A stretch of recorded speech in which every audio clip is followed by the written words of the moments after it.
अष्टमी संबंधी विविध व्रत। अग्निदेव कहते हैं, मुनि श्रेष्ठ वशिष्ठ, चैत्र मास के शुक्ल पक्ष की अष्टमी को व्रत करें और उस दिन ब्रह्मा आदि देवताओं तथा मातृगणों का जप पूजन करें। कृष्ण पक्ष की अष्टमी को 1 वर्ष श्री कृष्ण की पूजा करके मनुष्य संतान रूपी अर्थ की प्राप्ति कर लेता है। अब मैं कालाष्टमी का वर्णन करता हूँ। यह व्रत माघ शीश मास के कृष्ण पक्ष की अष्टमी को करना चाहिए। रात्रि होने पर व्रत करने वाला स्नान आदि से पवित्र हो, भगवान शंकर का पूजन करके गोमूत्र से व्रत का पारण करे। रात्रि को भूमि पर शयन करे। पौष मास में शंभु का पूजन करके घृत का आहार तथा माघ में महेश्वर की अर्चना करके दुग्ध का पान करे। फागुन में महादेव की पूजा करके अच्छी प्रकार उपवास करने के बाद तिल का भोजन करे। चैत्र में स्थाणु का पूजन करके जौ का भोजन करे। वैशाख में शिव की पूजा करे और कुश जल से पारण करे। ज्येष्ठ में पशुपति का पूजन करके श्रृंग जल, झरने का जल का पान करें।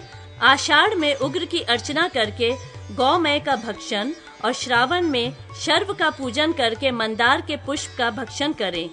भाद्रपद में रात्रि के समय त्र्यंबक का पूजन करके बिल्व पत्र का भक्षण करें। आश्विन में ईश की अर्चना करके चावल और कार्तिक में रुद्र का पूजन करके दधि का भोजन करें। वर्ष की समाप्ति होने पर होम करें और सर्वतो लिंगतो भद्र का निर्माण करके उसमें भगवान शंकर का पूजन करें। तदंतर आचार्य को गौ, वस्त्र और सुवर्ण का दान करें। अन्य ब्राह्मणों को भी उन्हीं वस्तुओं का दान करें। ब्राह्मणों को आमंत्रित करके भोजन कराकर मनुष्य भोग और मोक्ष प्राप्त कर लेता है। प्रत्येक मास के दोनों पक्षों की अष्टमी तिथियों को रात्रि में भोजन करें और वर्ष के पूर्ण होने पर गोदान करें। इससे मनुष्य इंद्र पद को प्राप्त कर लेता है। यह स्वर्गति व्रत कहा जाता है। कृष्ण अथवा शुक्ल किसी भी पक्ष में अष्टमी को बुधवार का योग हो, उस दिन व्रत रखें और एक समय भोजन करें। जो मनुष्य अष्टमी का व्रत करते हैं, उनके घर में कभी संपत्ति का अभाव नहीं होता। 2 अंगुलियां छोड़कर 8 मुट्ठी चावल लें और उसका भात बनाकर कुश युक्त आम्र पत्र के दोने में रखें। कुलाम्बिका सहित बुध का पूजन करना चाहिए और बुधाष्टमी व्रत की कथा सुनकर भोजन करें। तदंतर ब्राह्मण को ककड़ी और चावल सहित यथाशक्ति दक्षिणा दें। बुधाष्टमी व्रत की कथा निम्नलिखित है। धीर नामक एक ब्राह्मण था। उसकी पत्नी का नाम था रंभा और पुत्र का नाम कौशिक था। उसके एक पुत्री भी थी जिसका नाम विजया था। उस ब्राह्मण के धनत नाम का एक बैल था। कौशिक उस बैल को ग्वालों के साथ चराने को ले गया। कौशिक गंगा में स्नान आदि कर्म करने लगा। उस समय चोर बैल को चुरा कर ले गए।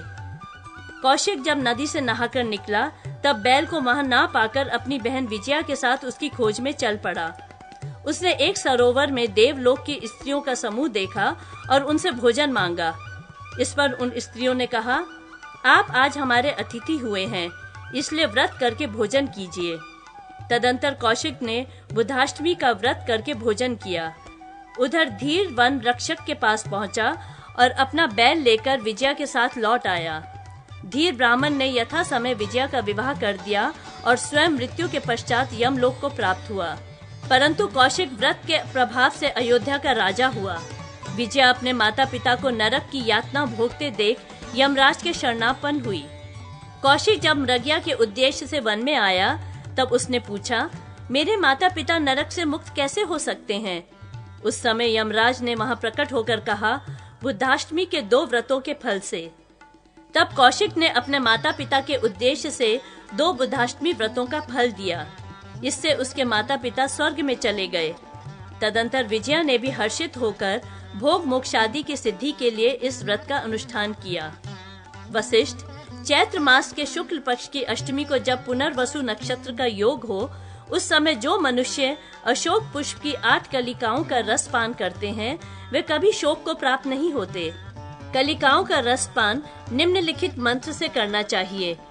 त्वाम अशोक हराभीष्टम मधुमास समुद्भव पिबामी शोक संतप्तो माम शोकम सदा कुरु। चैत्र मास में विकसित होने वाले अशोक, तुम भगवान शंकर के प्रिय हो। मैं शोक से संतप्त होकर तुम्हारी कलिकाओं का पान करता हूँ। अपनी ही तरह मुझे भी सदा के लिए शोक रहित कर दो। चैत्रादि मासों की अष्टमी को मातृगण की पूजा करने वाला मनुष्य शत्रुओं पर विजय प्राप्त कर लेता है। नवमी तिथि के व्रत। अग्निदेव कहते हैं, वशिष्ठ, अब मैं भोग और मोक्ष आदि की सिद्धि प्रदान करने वाले नवमी संबंधी व्रतों का वर्णन करता हूँ। आश्विन के शुक्ल पक्ष में गौरी नवमी का व्रत करके देवी का पूजन करना चाहिए। इस नवमी को पिष्टका नवमी होती है। उसका व्रत करने वाले मनुष्य को देवी का पूजन करके पिष्टान का भोजन करना चाहिए। आश्विन के शुक्ल पक्ष की जिस नवमी को अष्टमी और मूल नक्षत्र का योग हो एवं सूर्य कन्या राशि पर स्थित हो, उसे महानवमी कहा गया है। वह सदा पापों का विनाश करने वाली है। इस दिन नव दुर्गाओं को 9 स्थानों में अथवा एक स्थान में स्थित करके उनका पूजन करना चाहिए।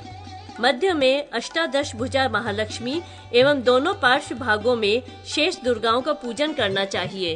अंजन और डमरू के साथ निम्नलिखित क्रम से नव दुर्गाओं की स्थापना करनी चाहिए। रुद्र चंडा, प्रचंडा, चंडोग्रा, चंडनायिका, चंडा, चंडवती, पूज्या, चंड रूपा और अति चंडिका। इन सब के मध्य भाग में अष्टादश भुजा उग्र चंडा महिष मर्दिनी दुर्गा का पूजन करना चाहिए। ओम दुर्गे दुर्गे रक्षसी स्वाहा, ये दशाक्षर मंत्र है। जो मनुष्य इस विधि से पूर्वोक्त दशाक्षर मंत्र का जप करता है, वह किसी से भी बाधा नहीं प्राप्त करता। भगवती दुर्गा अपने वाम करों में कपाल, खेटक, घंटा, दर्पण, तर्जनी मुद्रा, धनुष, ध्वजा, डमरू और पाश एवं दक्षिण करों में शक्ति, मुद्गर, त्रिशूल, वज्र, खड्ग, भाला, अंकुश, चक्र तथा शलाका लिए हुए हैं। उनके इन आयुधों की भी अर्चना करें। फिर काली काली आदि मंत्र का जप करके खड्ग से पशु का वध करें। पशु बलि का मंत्र इस प्रकार है, काली काली वज्रेश्वरी लोहदंडाय नमः। बलि पशु का रुधिर और मांस पूतनाय नमः कहकर नैऋत्य कोण में, पाप राक्षसे नमः कहकर वायव्य कोण में, चरक्य नमः कहकर ईशान कोण में एवं विदारिकाय नमः कहकर अग्नि कोण में उनके उद्देश्य से समर्पित करें। राजा उसके सम्मुख स्नान करे और स्कंद एवं विशाख के निमित्त पिष्ट निर्मित शत्रु की बलि दे। रात्रि में ब्राह्मी आदि शक्तियों का पूजन करे। जयंती, मंगला, काली, भद्रकाली, कपालिनी, दुर्गा, शिवा, क्षमा, धात्री, स्वाहा, स्वधा नमोस्तुते। जयंती, मंगला, काली, भद्रकाली, कपालिनी, दुर्गा, शिवा, क्षमा, धात्री, स्वाहा और स्वधा, इन नामों से प्रसिद्ध जगदम्बिके, तुम्हें मेरा नमस्कार हो। आदि मंत्रों से देवी की स्तुति करे और देवी को पंचामृत से स्नान करा के उनकी विविध उपचारों से पूजा करे। देवी के उद्देश्य से किया हुआ ध्वज दान, रथ यात्रा एवं बलिदान कर्म अभीष्ट वस्तुओं की प्राप्ति कराने वाला है। दशमी तिथि के व्रत। अग्निदेव कहते हैं, वशिष्ठ, अब मैं दशमी संबंधी व्रत के विषय में कहता हूँ, जो धर्म कामादि की सिद्धि करने वाला है। दशमी को एक समय भोजन करें और व्रत के समाप्त होने पर 10 गौओं और स्वर्णमयी प्रतिमाओं का दान करें। ऐसा करने से मनुष्य ब्राह्मण आदि चारों वर्णों का अधिपति होता है। एकादशी तिथि के व्रत। अग्निदेव कहते हैं, वशिष्ठ, अब मैं भोग और मोक्ष प्रदान करने वाले एकादशी व्रत का वर्णन करूंगा। व्रत करने वाला दशमी को मांस और मैथुन का परित्याग कर दे एवं भजन भी नियमित करे। दोनों पक्षों की एकादशी को भोजन न करे। द्वादशी विधवा एकादशी में स्वयं श्री हरि स्थित होते हैं, इसलिए द्वादशी विधवा एकादशी के व्रत का त्रयोदशी को पारण करने से मनुष्य 100 यज्ञों का पुण्य फल प्राप्त करता है। जिस दिन के पूर्व भाग में एकादशी कला मात्र अवशिष्ट हो और शेष भाग में द्वादशी व्याप्त हो, उस दिन एकादशी का व्रत करके त्रयोदशी में पारण करने से 100 यज्ञों का पुण्य प्राप्त होता है। दशमी विधवा एकादशी को कभी उपवास नहीं करना चाहिए, क्योंकि वह नरक की प्राप्ति कराने वाली है। एकादशी को निराहार रहकर दूसरे दिन यह कहकर भोजन करें, पुंडरीकाक्ष, मैं आपकी शरण ग्रहण करता हूँ। अच्युत, अब मैं भोजन करूँगा। शुक्ल पक्ष की एकादशी को जब पुष्य नक्षत्र का योग हो, उस दिन उपवास करना चाहिए। वह अक्षय फल प्रदान करने वाली है और पाप नाशिनी कही जाती है।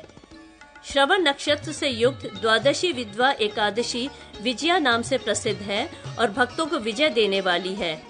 फागुन मास में पुष्य नक्षत्र से युक्त एकादशी को भी सत्पुरुषों ने विजया कहा है। वह गुणों में कई करोड़ गुना अधिक मानी जाती है। एकादशी को सबका उपकार करने वाली विष्णु पूजा अवश्य करनी चाहिए।